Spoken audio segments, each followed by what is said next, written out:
El libro de Lamentaciones, que es el libro que vamos a estar estudiando, comienza con una nota que domina todo el resto del libro. Oigan cómo comienza el libro en el primer versículo. Cómo yace solitaria la ciudad de tanta gente. Se ha vuelto como una viuda, la grande entre las naciones. La princesa entre las provincias se ha convertido en tributaria. O sea, como dice, la ciudad de Dios estaba como una viuda, dice. Y dice, ha venido de la independencia y del sostén de Dios, ha venido a ser una ciudad tributaria. Ha venido a ser esclava de otra ciudad. Y con razón, ha habido notas negativas en el sentido no de que son malas, sino negativas porque resaltan la nota triste del libro. Dice Edward Young, que fue un gran estudioso y erudito del Antiguo Testamento, este es uno de los libros más trágicos en la Biblia.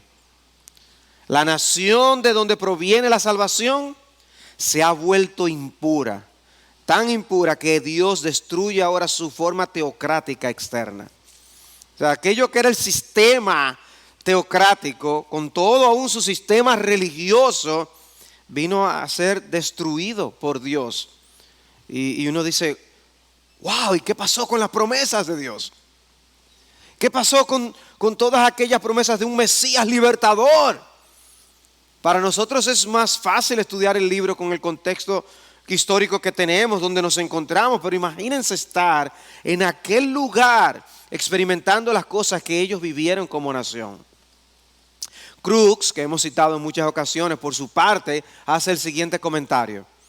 Imagínate viendo a tu pueblo de origen sufrir un sitio de 2 años de manos de un ejército brutal. Imagínate viendo a la gente que amas siendo violadas por soldados enemigos y siendo llevados al exilio.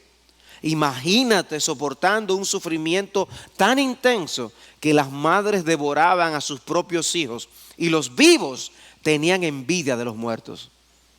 Esto fue lo que Jeremías testificó al final de su vida. Wow, de eso se trata el libro de Lamentaciones. Y lo tenemos allí en las Escrituras. Comencemos diciendo algo acerca de la naturaleza del libro para poder entender por qué este contenido. Y dice, aunque el libro está ubicado entre 2 de los profetas mayores, decimos, con respecto a su naturaleza literaria y que pudiera estar entre los libros poéticos, porque los primeros 4 capítulos son poesía. Y solo el último capítulo es que no está escrito con esa poesía hebrea. O sea, el libro tiene 5 capítulos y 4 de ellos son poesía. Su contenido está, sin embargo, tan ligado, como bien decía nuestro hermano Pedro, al hecho de que fue Jeremías que lo escribió y a los días que ellos estaban viviendo, al ministerio que él llevó a cabo y que estudiamos la semana pasada. Y por eso nosotros vemos este libro colocado en este lugar. Ahora, si entra dentro de la categoría de poesía, es obvio que no es una poesía romántica como Cantares. Es otra cosa. Ni entra dentro de la poesía de sabiduría como Proverbios. Ni lo podemos catalogar dentro de estas odas de alabanza que hay en los salmos. ¿Qué tipo de poesía es Lamentaciones? Bueno, es una especie de endecha. Recuerden que el versículo 1, la nota con que, yo me oigo bien porque yo me siento como raro. Bueno, ustedes oyen bien, eso es lo más importante. No sé si es que esto está apagado o bajito, pero no me oigo. El asunto es que es una endecha fúnebre. Entonces nosotros tenemos, así como tenemos en la Biblia, una poesía romántica que cualquiera diría, oye, qué raro que la Biblia incluya esto y algo tan explícito como es el libro de Cantares. Podemos sorprendernos de que la Biblia tenga también una poesía fúnebre. O sea, de la naturaleza de lo que describe aquí Jeremías. Pero es inspirado por Dios, tiene un propósito. es para nosotros ver precisamente qué ocurre cuando el pueblo abandona a Dios, deja su pacto y sufre las consecuencias de su propio pecado. De hecho, se sugiere a aquellos que estudian el idioma hebreo y cómo los hebreos escribían poesía, que el libro tiene una especie de ritmo en la forma como está escrito, un ritmo al modo hebreo para hablar de esos endechadores que están como en una marcha fúnebre, como que dan un paso y se detienen y vuelven y comienzan otra vez, como si tuviera una cadencia rítmica en la poesía hebrea que contiene el libro de Lamentaciones. Es un libro altamente emotivo y por eso vamos a ver a Jeremías llorando cuando lo leemos en varias ocasiones. Dice en el capítulo 14 de Jeremías, versículo 2, de luto está Judá y sus puertas languidecen, están por tierra enlutadas y sube el clamor de Jerusalén. Era la nota en la que se encontraba Jeremías, una nota de luto. Ahora, algo especial que tiene Lamentaciones como poesía es que está escrito también a forma de acróstico. Entonces, ¿recuerdan lo que es un acróstico? Normalmente los enamorados y las enamoradas usan acrósticos, o usaban, no sé ahora ya cómo le ocurre, pero antes uno, ¿verdad?, tomaba las letras de un nombre y uno escribía algo en base a cada inicial de las letras de ese nombre. Bueno, la Biblia tiene acrósticos. ¿Algunos recuerdan algún acróstico que hayan? ¿Cuál? El Salmo 119 es un gran acróstico, porque nosotros vemos que cada sección de 8 versículos comienza cada línea con una de las letras del alfabeto hebreo. Y eso es un acróstico, es una forma de acróstico. Bueno, los primeros 4 capítulos de Lamentaciones están a forma de acróstico. Eso quiere decir que cada versículo tiene una de esas letras, hasta completar 22 letras del alfabeto hebreo. Por eso ustedes revisan el contenido. El capítulo 1 tiene 22 versículos. El capítulo 2 tiene 22 versículos. El capítulo 3 tiene 4, tiene 22 versículos. El capítulo 5 tiene 22 versículos, aunque no es poético. Pero uno diría, eso es casualidad.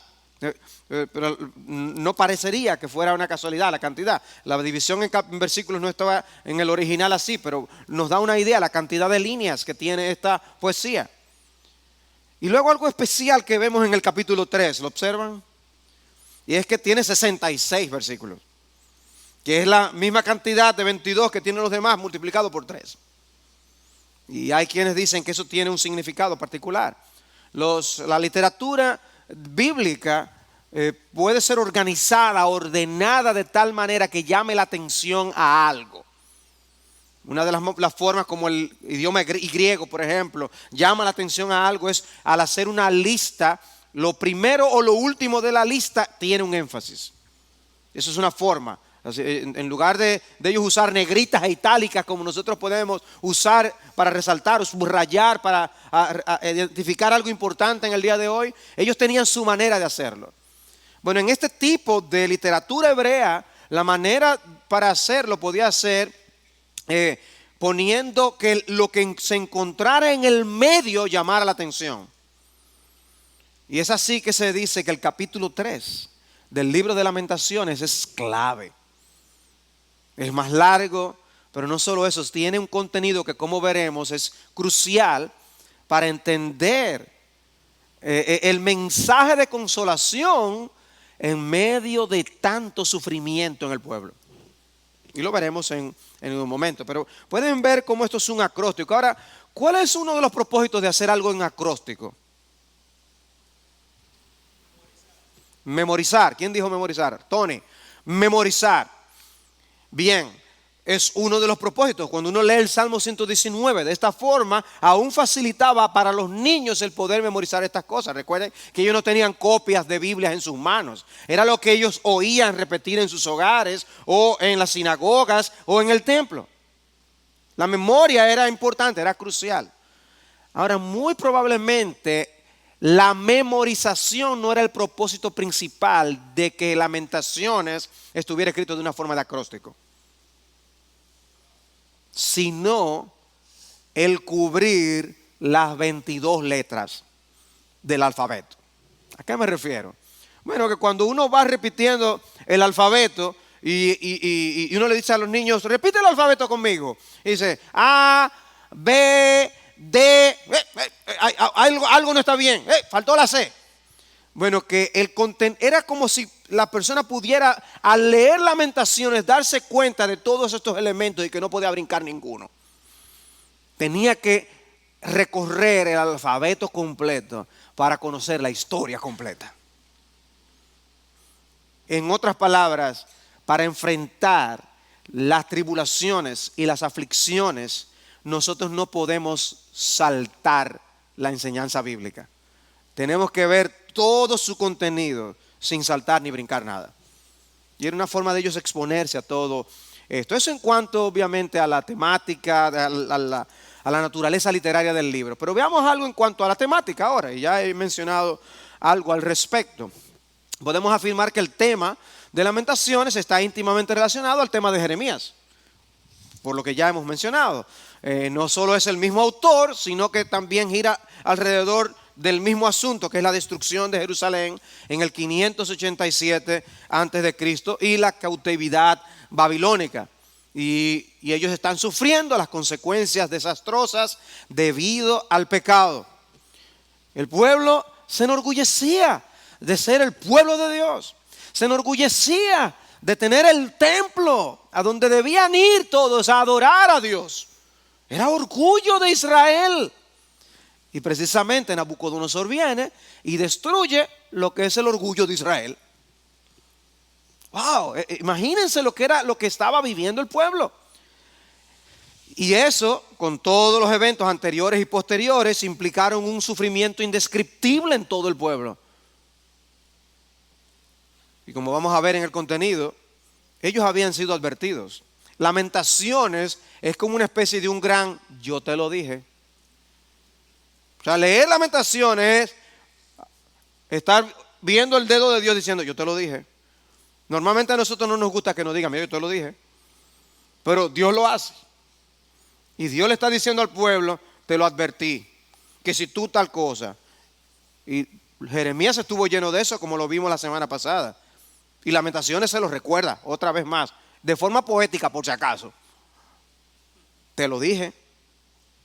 La causa del sufrimiento estaba ligada íntimamente al pecado que ellos habían cometido contra Dios. Cuando nosotros estudiamos el tipo de lamento bíblico, vamos a encontrar que el autor puede estar hablando de sí mismo y de su mal, de su pecado, puede estar hablando de sus enemigos, lo que los enemigos han causado, lo que han hecho, pero también hablan de Dios. También habla del hecho de que ellos como pueblo se rebelaron contra Dios. Y una de las cosas que voy a mencionar es cómo Dios es un protagonista trayendo este sufrimiento a la nación. Dios quería no que ellos se fueran simplemente a pensar en Babilonia, se fueran a pensar en lo malo que eran las naciones vecinas.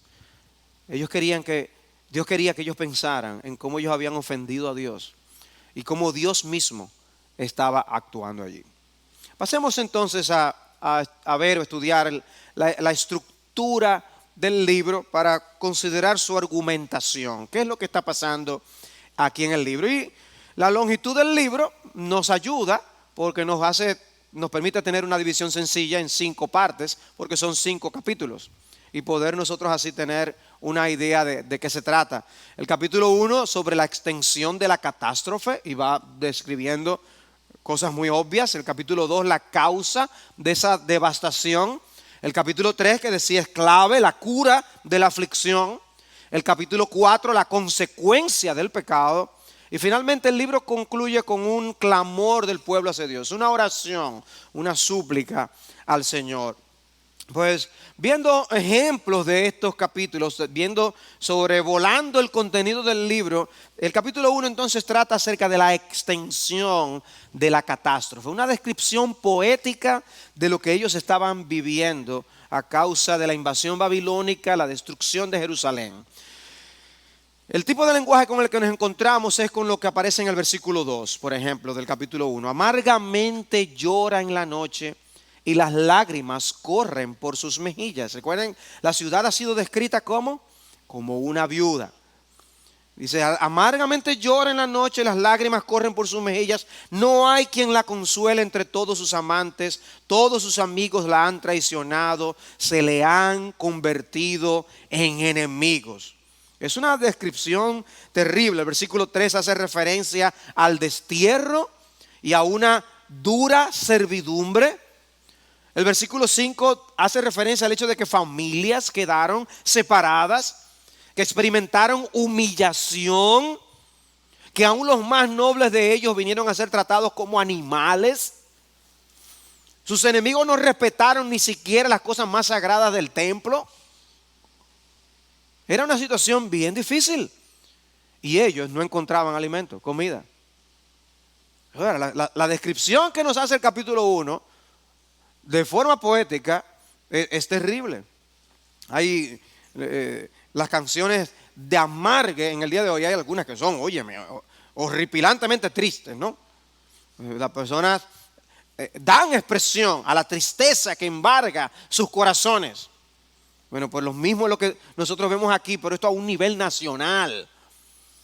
Es algo que estaba viviendo el país. Así como un país escribe un himno y trata de poner letras que anime a la ciudadanía y que nos una y nos identifique. Bueno, aquí todos estaban en un sentido unidos en la tristeza, el dolor y las tristes experiencias. Y Jeremías escribió un poema acerca de esto. Así cuando Juan Luis escribe que el pueblo dominicano está pasando el Niágara en bicicleta, la gente sabe qué es lo que quiere decir esa frase. Y sabe la descripción de qué es lo que pasa en los hospitales, demás. Hay una queja social, ¿no? Bueno, pues aquí nosotros vemos al profeta Jeremías dando expresión a esa tristeza que embargaba a la nación. En el capítulo 2, ya entonces se mete en materia y habla de la causa de la devastación. Y aquí nos podemos detener un poco más. Ese capítulo, está en todo el libro el tema, pero ese capítulo de manera particular destaca el tema de la ira de Dios.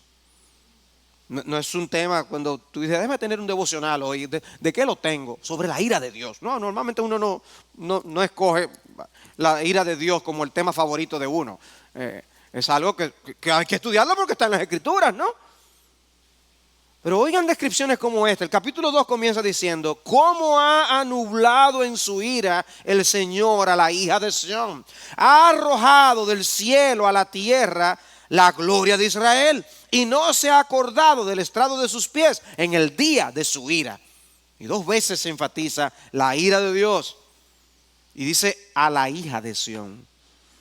No simplemente a las naciones que envían el castigo, como vimos en los profetas, tanto en Isaías como en Jeremías, que Dios enviaba castigo a las naciones a través de las cuales traía el castigo al pueblo de Israel. Pero aquí dice específicamente que es una ira contra su pueblo. En el versículo 3 dice, ha exterminado en el ardor de su ira todas las fuerzas de Israel. Ha echado atrás su diestra en presencia del enemigo y se ha encendido en Jacob como llamas de fuego, devorando todo en derredor. Ese no es tu capítulo favorito, seguro que no es tu capítulo favorito. Pero eso está en la palabra de Dios. Versículo 6. Dice, y ha tratado con violencia a su tabernáculo. Pero y no fue Nabucodonosor. ¿Fue Nabucodonosor o fue Dios? Dice, ha tratado con violencia a su tabernáculo, como a cabaña de huerto, ha destruido su lugar de reunión. Él ha destruido su lugar de reunión. El Señor ha hecho olvidar en Sión la fiesta solemne y el día de reposo, y ha rechazado en el furor de su ira al rey y al sacerdote. Y una de las denuncias es a los líderes. Denuncia a los líderes del pueblo de Israel y la conducta que estaban teniendo. Pero está diciendo aquí, yo destruí mi propio lugar de reunión. Yo no quiero que me vengan a estar brindando fiestas solemnes en los días de reposo. No, no, no. Wow. Qué duro. Pero no acaba ahí. Fíjate lo que dice en el versículo 21. Yacen por tierra en las calles jóvenes y viejos. Mis vírgenes y mis mancebos han caído a espada. Has matado en el día de tu ira. Has hecho matanza, no has perdonado. Como en día de fiesta solemne, convocaste mis terrores de todas partes, y no hubo en el día de la ira del Señor quien escapara ni sobreviviera. A los que crié y mantuve, mi enemigo los exterminó. Es duro. Y es un lenguaje fiero, es como una fiera salvaje que habría salido para destruir. Dice un comentarista que el lenguaje es violento y de una emoción intensa. Y aprendemos algo del carácter del Señor. Aprendemos cuánto aborrece el pecado del Señor. Aprendemos cómo el Señor toma en serio lo que nosotros a veces tomamos a la ligera. Sí, ciertamente el pueblo de Israel tomó a la ligera muchas cosas que Dios le había dicho con mucha seriedad. Y yo creo que nosotros estamos vivos porque vivimos en esta etapa de la historia de la redención. Estamos vivos por eso. Porque yo creo que si Dios hubiera lidiado con nuestras almas como lidió con su pueblo de antaño, muchos no estuviéramos aquí. Porque piensen en USA, con la intención de cuidar que no se cayera el arca del Señor, fulminado instantáneamente. Nuestro concepto de Dios no es el concepto que vemos en las Escrituras muchas veces. Y es lo que pasa con las personas que piensan que Dios puede ser domado a nuestra manera de pensar. No, Dios no puede ser domado. Dios es Dios.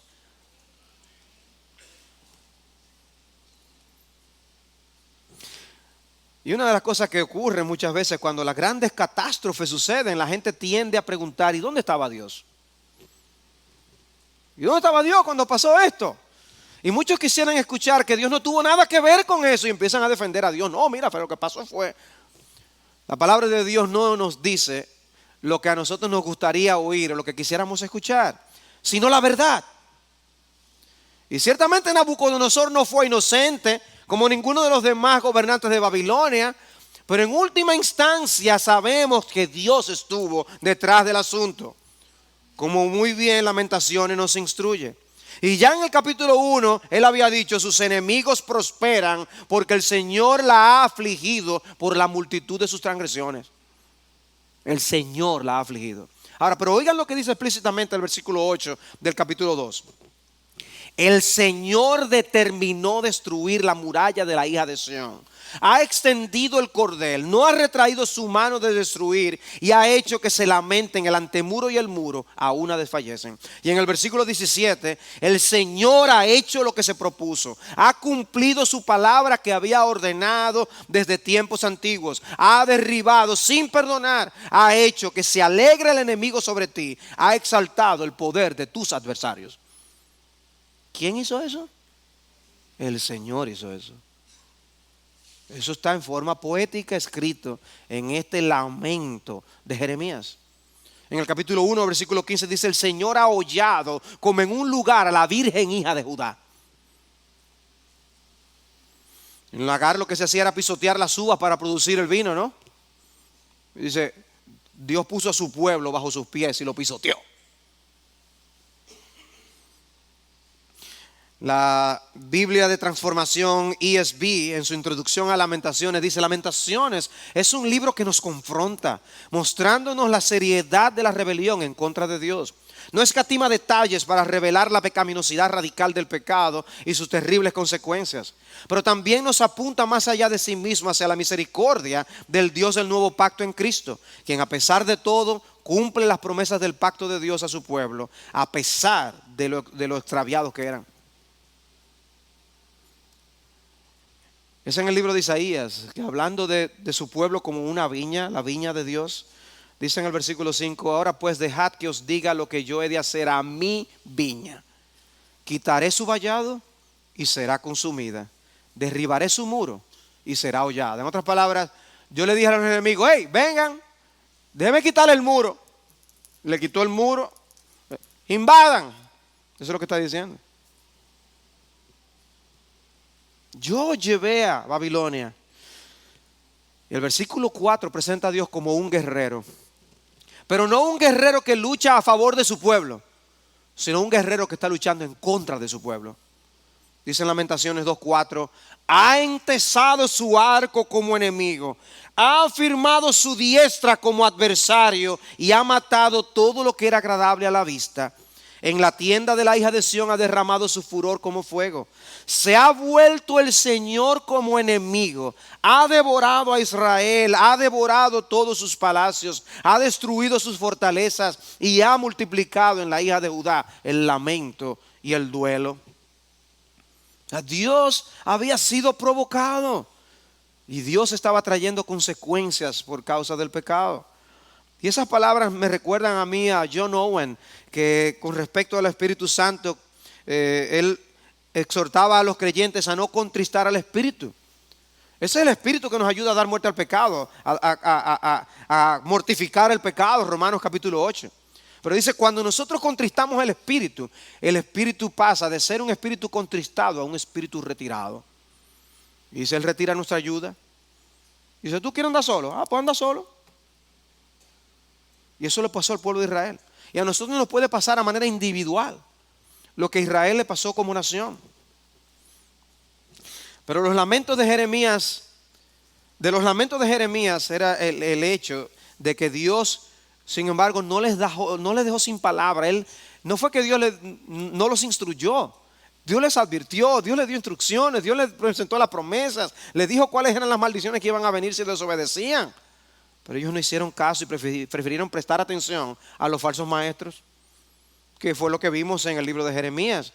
En el versículo 14 del capítulo 2 le dice, tus profetas tuvieron para ti visiones falsas y necias, y no manifestaron tu iniquidad para que regresaras de tu cautiverio, sino que vieron para ti oráculos falsos y engañosos. ¿Qué es lo que vamos a seguir? ¿Las cosas que nos gusta que nos digan o las cosas verdaderas que Dios nos dice? El pueblo prefirió oír lo que les gustaba de los falsos profetas.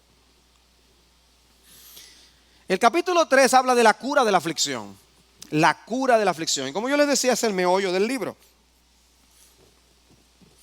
Es el más largo y también el capítulo más esperanzador. Comienza diciendo, yo soy el hombre que ha visto la aflicción bajo la vara de su furor. Él me ha llevado y me ha hecho andar en tinieblas y no en luz. Ciertamente contra mí ha vuelto y revuelto su mano todo el día. Luego en el versículo 7 dice, con muro me ha acercado y no puedo salir. Ha hecho pesadas mis cadenas. Aun cuando clamo y pido auxilio, Él cierra el paso a mi oración. Dice, Dios está cerrando el cielo para no oír. Y luego en el versículo 10 dice, el que es para mí como oso en acecho, como león en lugares ocultos, ha desviado mis caminos y me ha destrozado, me ha dejado desolado. Dice, Dios ha venido a ser como un oso o como un león. Bueno, nadie quiere verse delante de un oso y de un león. Son animales donde uno siente que no puede hacer nada. Dice, Dios ha venido a ser como un oso, como un león para mí. Y este es el capítulo esperanzador. Si este es el capítulo de consuelo y de esperanza, ¿y entonces?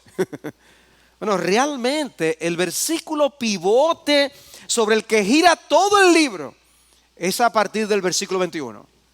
A partir del versículo 21 es que entendemos cuál es la nota que el Espíritu quiere dejar en la mente de su lector.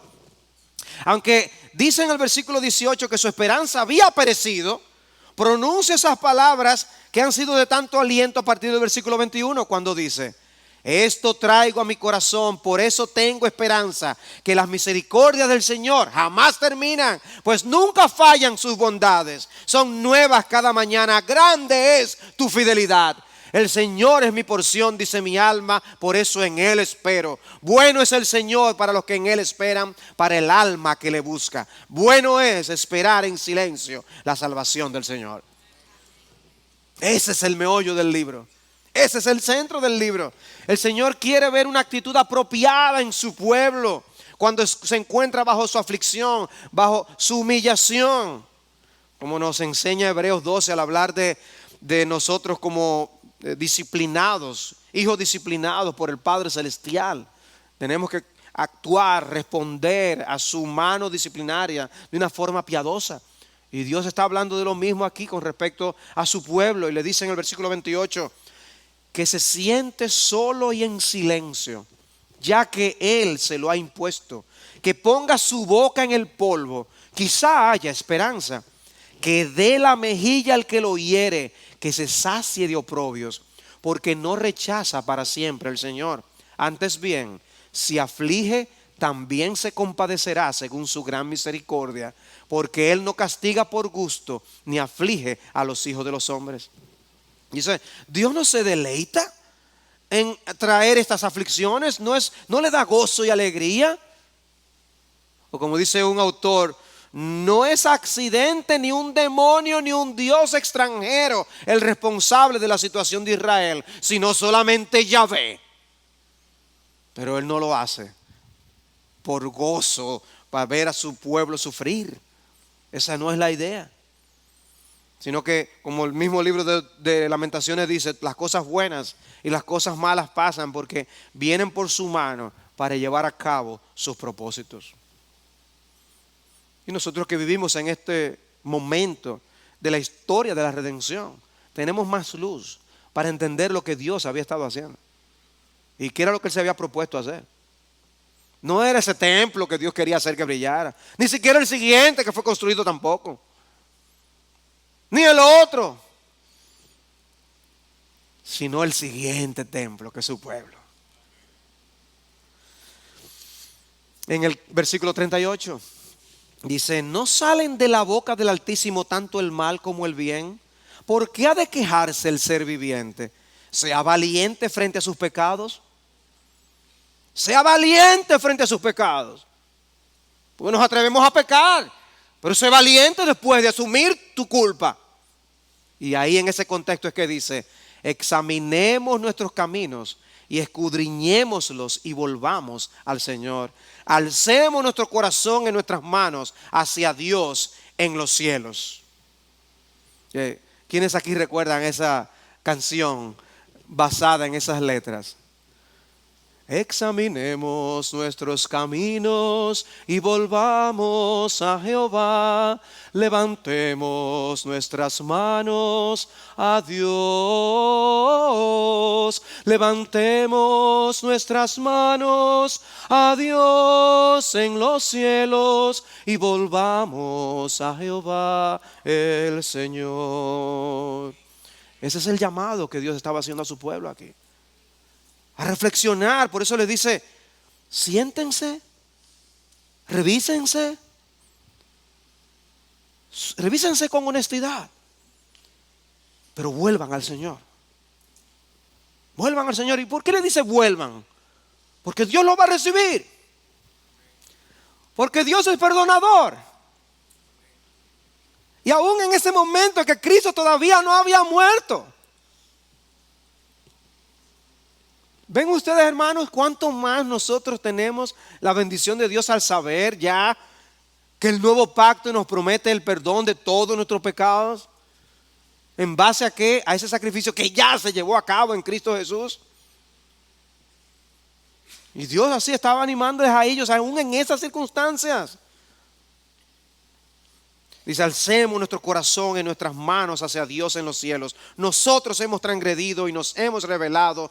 Tú no has perdonado, te has cubierto de ira y nos has perseguido. Has matado y no has perdonado. Y vuelve a su nota triste y de queja. Inmediatamente el profeta vuelve a describir esa condición en la que se encontraban. ¿Ven? Porque yo digo, esa es la mitad del libro. Como si el libro nos llevara... Miren cómo estamos a un rayo de esperanza y vuelve y se hunde otra vez. Ese es el libro de Lamentaciones. Dice en el versículo 44, te has cubierto de una nube para que no pase la oración. Wow. Nos dice que clamemos y después dice que Dios no escucha. Dice, basura y escoria nos has hecho en medio de los pueblos. Jeremías no puede escribir estas cosas sin tener lágrimas en sus ojos. Y dispersas en todo el libro encontramos expresiones como las que aparecen en el versículo 49. Mis ojos fluyen sin cesar ya que no hay descanso. Hasta que mire y vea el Señor desde los cielos. Mis ojos causan dolor a mi alma por todas las hijas de mi ciudad. El capítulo termina con palabras que nos traen a Romanos 1 a la memoria. Por referirse a lo que sucede cuando Dios entrega a alguien a las consecuencias de su propia maldad. Dice, les darás dureza de corazón, tu maldición será sobre ellos. O sea, el hombre endurece su corazón y Dios se lo endurece. Lo que le pasó a Faraón, ¿no? Dice el texto en Éxodo que Jeremías, que Faraón endureció su corazón y dice que Dios endureció su corazón. Y Pablo lo explica en Romanos capítulo 9. Porque no depende del que quiere ni del que corre, sino de Dios que tiene misericordia. El capítulo 4 vuelve al tema de la consecuencia del pecado. Cómo Dios trae consecuencias. El pecado trae consecuencias. El pecado no nos hace firmar un contrato y nos dice, mira todas las cláusulas, lee bien para que después no digas. No, el pecado nos oculta esas cláusulas. Para que no veamos las consecuencias que el pecado nos va a traer. O nos dice, firma, no te apures. Para después traer lo terrible. Dice en el capítulo 5, versículo 7, nuestros padres pecaron, ya no existen y nosotros cargamos con sus iniquidades. Usted no quisiera ir donde Adán y decirle dos o tres cosas por toda la cosa que vivimos, por lo que él hizo. Lo grande es que la Biblia dice que nosotros pecamos en él. Y posiblemente lo hubiera mucho peor. Eso es lo grande. Pero aquí está diciendo, nuestros padres pecaron, trajeron las consecuencias y aquí estamos nosotros cargando con esto. Y Dios nos dijo, ay, pues perdónenme. No. Dios hizo exactamente como había dicho, porque Él es fiel a su palabra. Y eso lo había prometido cuando estaba Moisés gobernando todavía el pueblo de Israel, dirigiendo al pueblo de Israel. Jeremías denuncia el pecado de Judá con una expresión tan fuerte en el capítulo 4 como la iniquidad de la hija de mi pueblo es mayor que el pecado de Sodoma. Y denuncia el pecado de los líderes y presenta consecuencias del pecado cuando dice los que comían manjares andan desolados por las calles. Los que se criaron en púrpura andan abrazando estercoleros. Wow. Dice, más dichosos son los muertos a espada que los que murieron de hambre. Versículo 9. En el capítulo 5 finalmente hay un clamor del pueblo hacia Dios. Dice el versículo 1, acuérdate, oh Señor, de lo que nos ha sucedido. Mira y ve nuestro oprobio. Versículo 19, mas tú, oh Señor, reinas para siempre. Tu trono permanece de generación en generación. ¿Por qué te olvidas para siempre de nosotros y nos abandonas a perpetuidad? Restáuranos a ti, oh Señor, y seremos restaurados. Renueva nuestros días como antaño, a no ser que hayas desechado totalmente y estés enojado en gran manera contra nosotros. Y así termina el libro. Por eso yo les decía, la tónica con que termina el libro no es el centro, sino lo que está en el medio, en el capítulo 3. La nota del capítulo 3 es el centro, donde nos dirige por la forma que está construida y escrito el libro. Unas palabras finales de aplicación. ¿Cómo podemos usar Lamentaciones para el creyente del día de hoy? ¿Y cómo podemos ver a Cristo en el libro? Aunque se refiere a la experiencia de los israelitas en los días de Jeremías, el libro nos sirve de instrucción para aprender a lidiar con nuestras aflicciones y en particular con grandes catástrofes nacionales que era lo que ellos estaban viviendo. Job trata el caso desde un punto de vista personal y Lamentaciones desde un punto de vista nacional. Hermanos, venir a Cristo no nos inmuniza contra las tragedias y las aflicciones. Y es obvio en las Escrituras que no es así, que el pueblo de Dios puede experimentar grandes calamidades.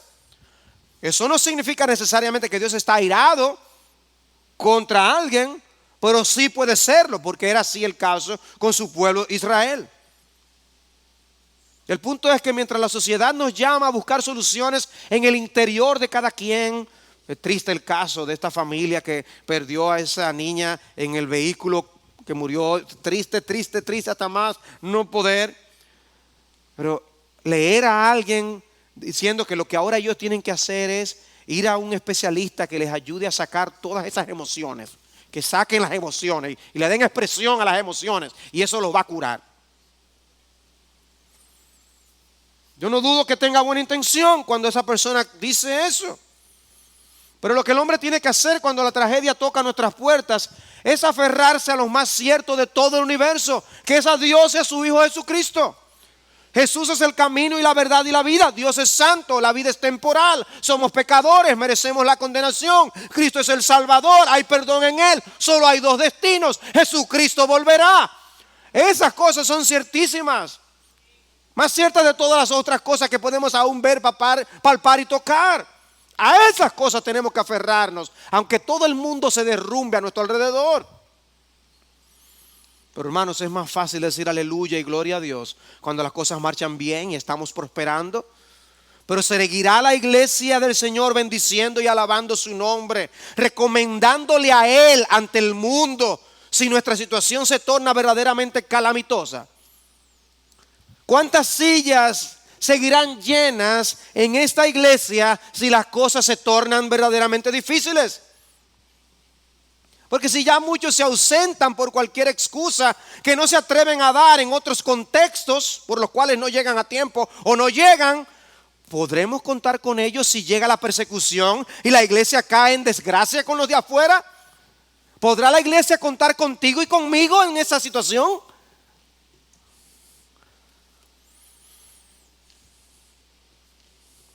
Es evidente, hermanos, que Dios no quiere que su pueblo sea insensible hacia el pecado que le ofende tanto. Miren cómo Dios lidió con su pueblo de Israel. El Señor veía como un escándalo que su pueblo prefiriera cualquier otra cosa por encima de Él. El verdadero arrepentimiento hubiera hecho toda la diferencia. Dios los estaba llamando al arrepentimiento, pero no se arrepintieron, endurecieron sus corazones, como ocurre en el día de hoy. Sí, nuestro Dios es amplio en perdonar, pero no le creemos. O pecamos y no le damos mente a que lo estamos ofendiendo, o después de pecar no nos arrepentimos, endurecemos nuestro corazón y salimos huyendo de Dios como Adán lo hizo al principio, en lugar de ir precisamente a Él. Lo que tenemos que hacer es estar cerca de Él, no lejos. Ciertamente tenemos que aprender a lidiar con nuestros pecados y nuestras aflicciones. Pero termino con esta nota acerca de Jesús en el libro de Lamentaciones. El libro no tiene referencias mesiánicas directas, pero muy bien hizo Händel en incluir un versículo como Lamentaciones 1:12 en su oratorio acerca del Mesías. Ese versículo dice: vosotros todos los que pasáis por el camino, ¿no os importa esto? Observad y ved si hay dolor como mi dolor, con el que fui atormentada, con el que el Señor me afligió el día de su ardiente ira. Y ese versículo que habla de la aflicción del pueblo de Israel, Händel se lo aplica al Señor en el momento en que está sufriendo en la cruz del Calvario por su pueblo. Miren si hay algún dolor que sea como ese dolor. Y obviamente sabemos que el dolor de Cristo en la cruz del Calvario es incomparable, porque sufrió el equivalente del infierno de su pueblo, de que es el sufrimiento de toda la eternidad de su pueblo. Lo experimentó en la cruz del Calvario al ser abandonado por su Padre Celestial. Wow. Por eso dice Raiken en su libro, en su manual bíblico, tomado como un todo, el lamento de Jeremías por Jerusalén anticipa las lágrimas que Jesús derramó más adelante por la misma ciudad ante su desolación espiritual. El corazón de Jesús puede ser visto aún en estas lágrimas de Jeremías llorando por su pueblo. Jesús mismo lloró también por su pueblo, porque sabía lo que iba a venir. Ahora, Lamentaciones termina con una nota triste y ya el tiempo se me ha ido. Pero no es la nota final para la historia del pueblo de Israel. Sí, este templo dejó de ser y levantarían otro que dejaría de ser y levantarían otro, etcétera, etcétera. El punto es, no era el Israel externo el importante, sino el Israel espiritual. Y cuando nosotros vamos al Nuevo Testamento y vemos Personajes como Zacarías y Elizabeth, Simeón y Ana, José y María, cómo estaban esperando el verdadero Mesías. Y cuando Simeón lo tiene allí en sus brazos y puede decir, ya yo me puedo ir, porque él ya estaba viendo el cumplimiento de esas promesas de Dios en sus propias manos. El pueblo había sufrido lo indecible, pero Dios no ha dejado de cumplir su palabra. Y nosotros tenemos que aferrarnos de la misma manera a esa palabra y no soltarla. No importa lo que nosotros experimentemos, como pasó al pueblo de Israel. ¿Por qué? Porque el Mesías vino y vino a derramar su sangre y se volvió a ir. En este interín nosotros estamos en una situación de aflicción. La iglesia está en una situación difícil. El Espíritu está con nosotros, pero sabemos que hay oposición, hay batalla y guerra. Y Apocalipsis nos dice que el diablo será soltado al final de los tiempos para atacar con gran fuerza. Y ¿cómo ataca? Pero ya él fue vencido. Y anhelamos el día cuando ese Satanás quede amarrado eternamente y para siempre, echado al lago de fuego que arde con fuego y azufre. Eso ocurrirá. Y su pueblo celebrará en victoria por toda la eternidad. Nuestros ojos tienen que mirar y tener su esperanza allá en los cielos, no aquí en la tierra. Mientras tanto, nuestra porción aquí es glorificar el nombre de Dios, representar bien a nuestro Dios y recomendar a nuestro Dios a todos los demás. Jesucristo vuelve.